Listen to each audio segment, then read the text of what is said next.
नमस्कार, प्रणाम सब गोटे के। हम वंदना झा आ यहाँ सबके सामने एक चैती लौके एलो है। आशा करे यहाँ सबके नीक लागत।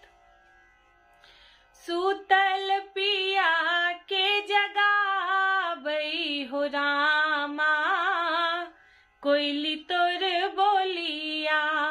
सूतल पिया के जगाबई हो रामा, कोयली तोर बोलिया। कोयली तोर बोलिया, कोयली तोर बोलिया, कोयली तोर बोलिया, कोयली तोर बोलिया। सूतल पिया के जगाबई हो रामा, कोयली तोर बोलिया।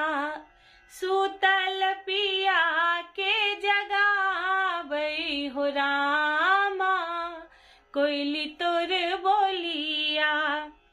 आन दिन बोले कोयली भोर भिन सरवा, आन दिन बोले कोयली भोर भिन सरवा।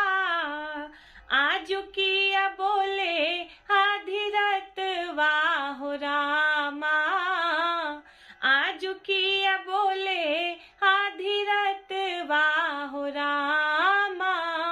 चैत महीनवा सूतल पिया के जगाबे हो रामा, कोयली तोर बोलिया। तोर बोली सुनी का पिया मोरा जागल, तोर बोली सुनी का पिया मोरा जागल। उठैत चलल परदेसवा हो रामा, उठैत चलल परदेसवा हो रामा।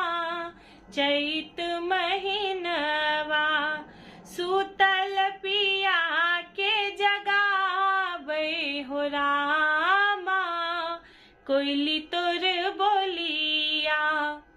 होइत